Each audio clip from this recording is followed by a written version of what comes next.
So I got one, you have to do probation, you have to do. Really? It's not DUI? No, because it's under Just 21. DWI. Driving DWA. while ability And it's the impaired. same when you're under the influence of marijuana, isn't it? Is it the same thing they can charge you with now? Yeah, it's under here. Yeah, I don't know how they quantify that. This guy that trained me, he talked a lot about the new marijuana laws, because it's apparently it's legal to possess it, it's legal to consume it if you're 21, but it has to be on private property. There's no, you can't do it in public.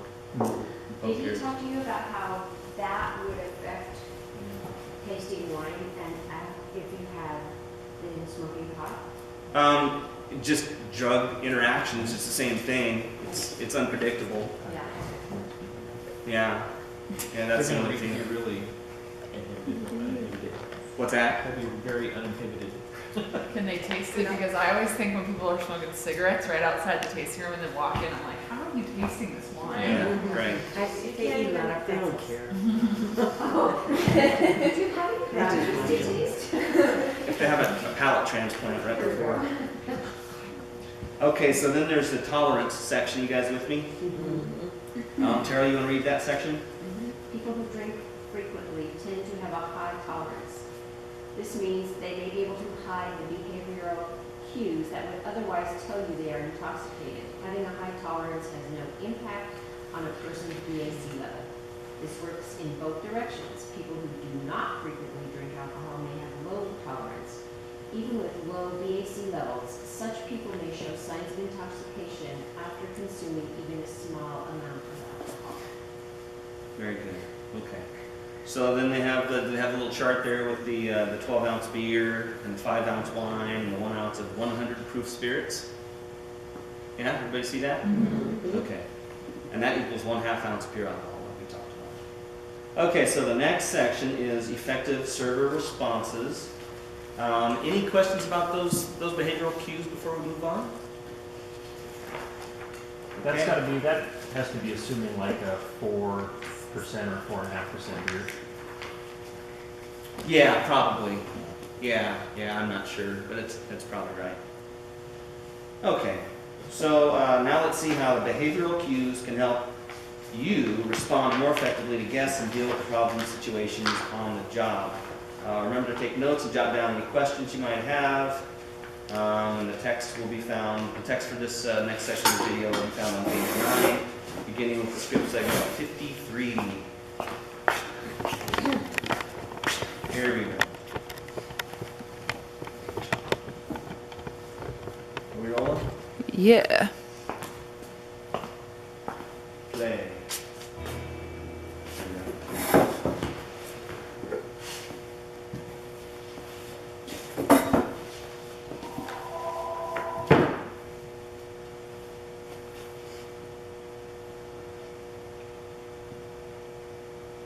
Oh.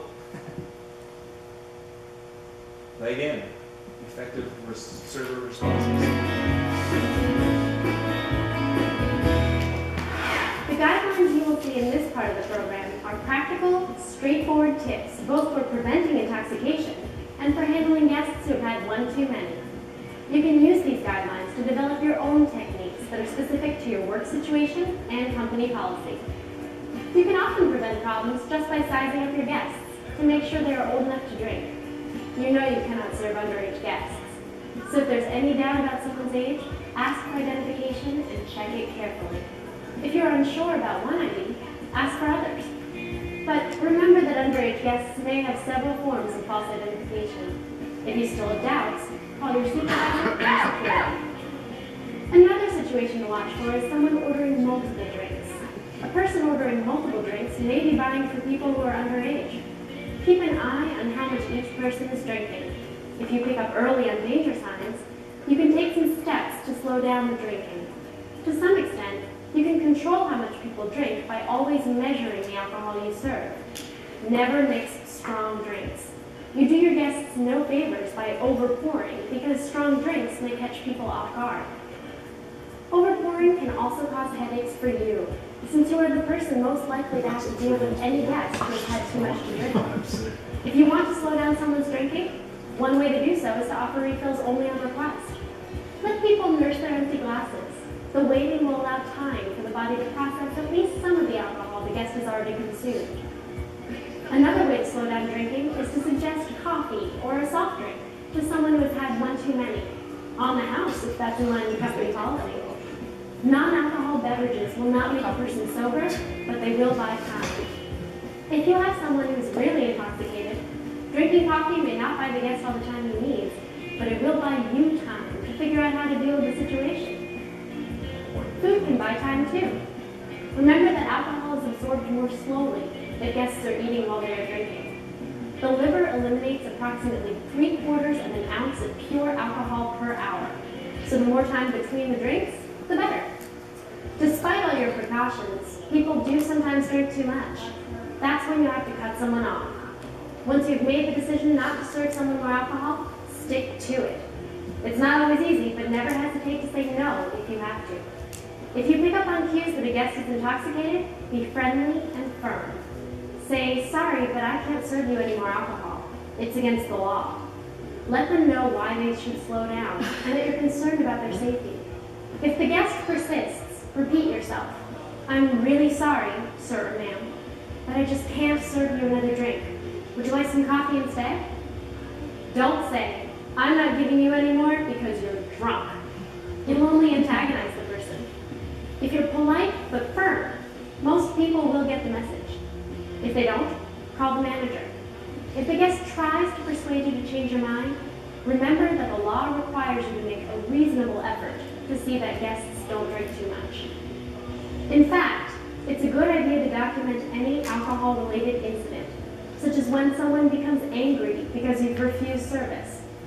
Keep a notebook handy to jot down the date, the time, and what you did to keep the guest from drinking any more alcohol.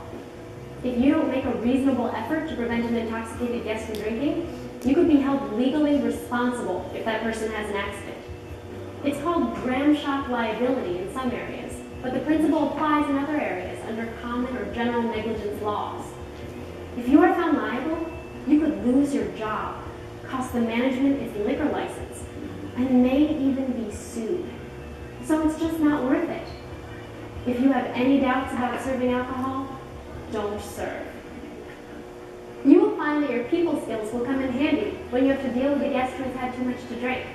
Most people, no matter how intoxicated they are, will respond to a polite but friendly request, a little eye contact, and a smile. This personal tactic will often diffuse anger or deflect an argument.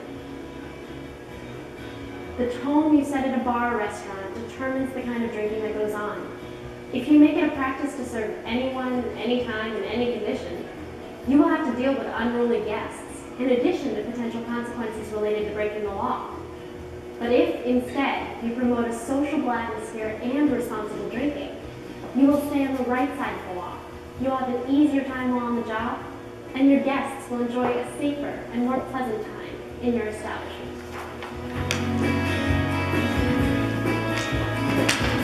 There we go. Okay, so we're going to go over that stuff real quick, and then we'll take a quick break. Does that sound okay to everybody? All right. So, let's see. Any questions about the video? All right. So let's go over reasonable efforts. Law requires that you, as a server of alcohol, make a reasonable effort to prevent intoxication. You guys follow along? Okay. In guests, prevent alcohol sales to minors and intervene if the guest does become visibly intoxicated. This can include calling the police if necessary. Some examples of reasonable efforts include, Christy? Offering food, Providing alternate transportation. Cutting off a guest. Checking IDs. Becoming trained in responsible alcohol service. calling the police, Measuring drinks. serving complimentary water or soda. And enlisting help from the guest's friends. So understanding liability, I guess I'll read this one. Whether you're a server, manager, or owner of a licensed establishment, you could be held legally responsible for illegal sales to an underage or already intoxicated guest. Two primary types of law apply to licensed establishments: common negligence and dram shop liability. If you have any questions about liability issues specific to your area, you should contact an attorney. Ooh, great. Let's see here, common negligence. Christy, why don't you read that paragraph for us? Common negligence. Based on prior court cases, these laws set a minimum standard for the actions a reasonable person should take to prevent problems. Negligent laws can cover a broad range of situations and are relied on in many cases where alcohol is alleged to be a factor in an incident. Okay, great. And Kayla, why don't you read that part about dram shop liability? Dram shop acts make servers of alcohol beverages responsible for sales to persons under the legal drinking age or those who are visibly intoxicated. For the purpose of these laws, sale refers not only to the sale of bottled liquor, but also to the serving of individual drinks at an establishment.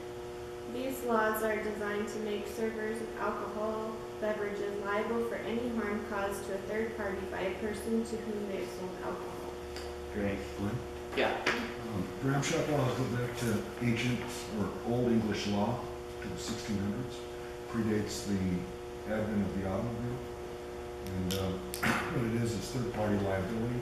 In other words, you being the first party as the bartender, serve the second party, who is the person receiving the alcohol, who goes out and injures the third party, and then that third party can come back to you as the proprietor.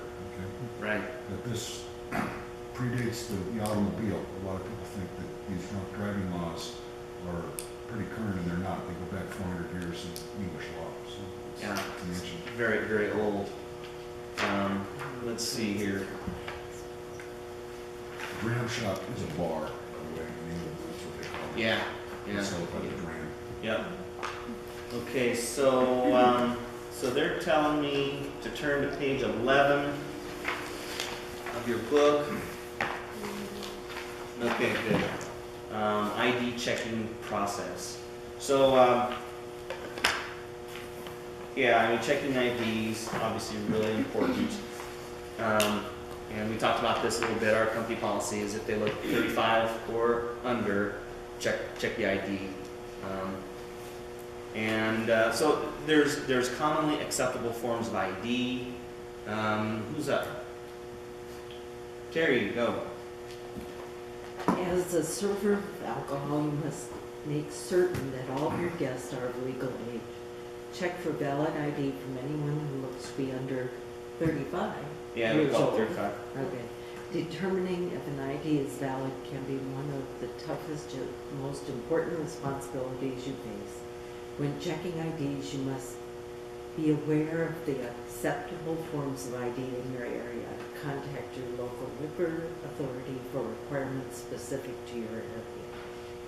Okay.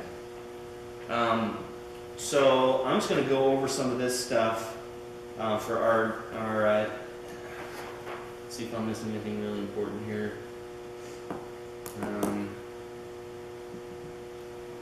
Yeah, I guess we better go through this. Michael, why don't you go through the commonly acceptable forms of ID? Commonly acceptable forms of ID are 1, a valid photo driver's license, 2, valid photo state-issued ID card, 3, a U.S. active duty military ID, 4, valid passport, 5, alien registration card. Okay. So those are the things that we can accept, and what do they all have in common? Valid. Huh? Photo Valid date. Photo. Photo ID. Photo ID. Photo and date of birth. There's a photo and a birthday. Okay. Those are the three main things. A birth certificate is not a form of valid. Yeah. Yeah. That was a photo of Liberty Day. Hard to tell, huh? But they really do have to be valid. Yeah, they have to be valid. The date, they can't be expired. Right. What if Yeah. they're void because they got a new license or something? That's kind of a judgment call, but it's legally it has to be valid. Yeah.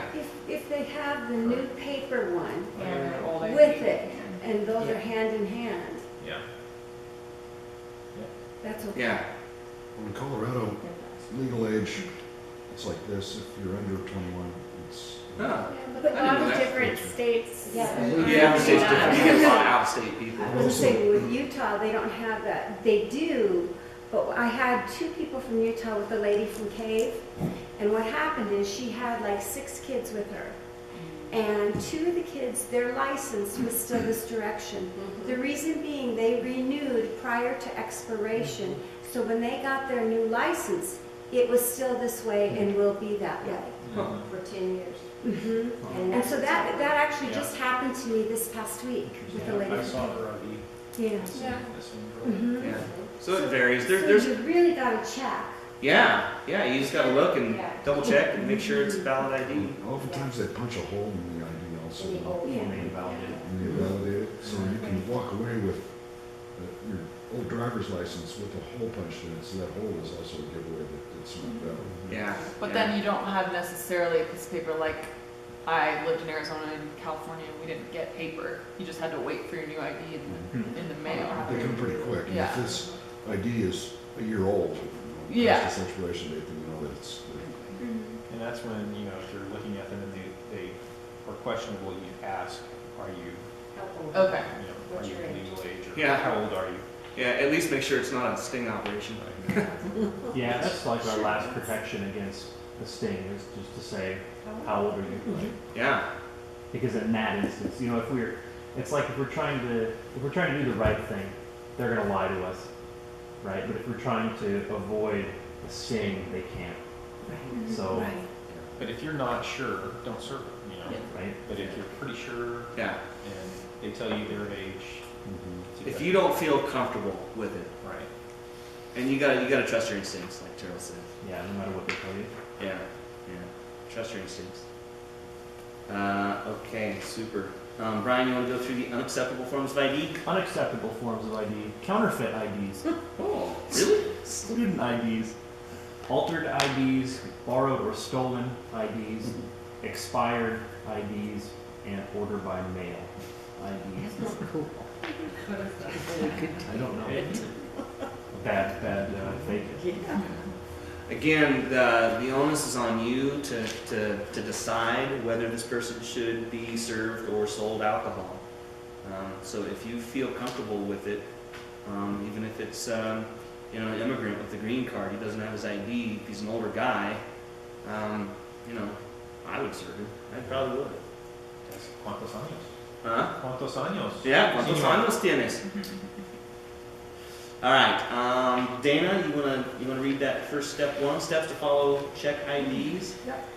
Ask the guest to remove the ID from his or her wallet. You may want to compare the ID to the ID guidebook, which shows all valid IDs from every state and province in the U.S. and Canada. Yeah, and there's actually a mobile app that you can get. You can load it on an iPad or something, and you can, instead of getting the big book and having to hunt through it, you can just poke it up and it'll show you what the valid IDs are from every state. So that might be something we might invest in if we. And the point, taking it out of the wallet, so you can feel it. And You can feel a fake ID Yeah, quicker than you can see it. yeah, So if you pull it out of the wallet and you can feel it, it'll feel funny. yeah. You can feel for seams. Yeah, And like on the Colorado, you can see the barcode goes over the edge. So if it doesn't go over the edge, then it's a fake ID. there you go. Very good. Okay, Honora, you want to do step 2? Sure, determine whether or not the ID is valid. Check the birth date, check the expiration date, examine the lamination, is it torn, frayed, or damaged? Look at the composition of the ID, does it correspond with that one in the ID book? Compare the guest signature with the one on the ID, now that's hardcore. Compare the photograph to the person in front of you and shine a flashlight to the back of the ID to spot any cuts or abrasions. There you go. And Terrell. Communicate with the person by asking questions such as, what is your astrological sign? When did you graduate from high school? You do not need to know the answers. You are simply looking for hesitation in the person's response that might suggest that this is not the person's valid ID. So that's kind of I use that trick quite a bit when I'm checking to see if someone's credit card is valid. What's your middle name? And if it's a V, Valerie, they just pop it right out. You feel pretty good about it. So you're watching for those subtle cues, behavioral cues. All right, I will read number 4. If you have any reservations, ask the guest for a second form of ID or tell him or her that you will have to get the ID approved. See underage warning signs. Christie, number 5? Know where the alcohol is going. If you suspect that a guest is purchasing for an underage person, you cannot make the sale. And Kayla, number 6. If you still have doubts, don't make the sale. Okay, great. So let's see. Terry, you want to read the underage warning signs? A few signs may alert you to a potentially underage person. A guest may hand money to someone else who is obviously of age, hide one's face or look away while you are studying the ID, seem nervous and move around frequently, state that he is a regular or a friend of the employee, be in the restroom when the group orders for him or her, pick up an empty glass and ask for another one, order an unusual drink such as a shot of rum, come to the bar to order drinks for the table full of people, or get upset when asked for an ID. All right. Good. So any questions about checking IDs? Yeah, that first point, hand money to someone else who's obviously of age, reminds me of that sting at Canyonland, where obviously the older person went in with a younger person, and the older person put the wine up on the bar and asked the younger person to pay for it. And that was how they got stung. Oh. No kidding. Yeah, so. I have never heard of that. That's a new Yeah. one. I didn't hear about They that. actually hand the money to the older person, but still, Yeah, or something like yeah, that. and they Oh, actually wow. got They stung they for it. really got creative on that sting. Mhm. So, Oh yeah, that's rare. yeah. And apparently they So use it. the older person asked for the money from the younger person? Yeah. He said Asked, he looked said, at oh, I his forgot wallet my and wallet, said, will oh. you pay for this? So the younger person paid for it, they went out and it just, Yeah. Wow. Yeah. So, that's another thing. I did not realize that they would use a tactic like that. It was short, it was the same, it was very it was close to the close to same. when it happened to you. Yeah. Yeah. Who are Yeah. these people they find to do these tricks? Oh, Yeah. People that got Awful caught funny, with yeah. drinking underage, Really? and part of their, Yeah, that's part of their Community community services, service. Wow. no kidding. Yeah, I met That's a right. guy who said, I used to do, well, the guy who took my fingerprints. He Really? said- He looked at me and he said, what are you here for? So I told him, and he said, well, you're not my usual clientele. And I said, thank you, I think. But he said, I used to be a part of the sting operation, and he said, it's really a tough thing to go in, and you're trying to get people to screw up. And I said, oh, no, obviously. And he said, yeah, he said, it's like a double-edged sword, because you're doing it, but you know that the person on the other end they're the ones who are going to suffer. Yeah, He was that's right. very And I nice. actually had that scenario happen. A mother and son came in and she asked, she said, oh, my purse is in the car. Would you pay for it? And I said, I'm sorry, you're going to have to get your credit card out of the car. we can't let the underage kids pick up a case of wine and No. carry it out to the car for You their can't parents. touch it. Even, Honora and I just had that conversation because, like grandma's, and I said, even if chivalry, this young man who's 16, 17 going to carry this for grandma, can't No, do we'll that. carry it. for Yeah. you. But- Call but- Michael, we'll but carry it again- ourselves, we'll bring the wagon, whatever Mhm. needs to be, but don't bring it. Yeah. You can carry it from the car to the house. But you're off our property.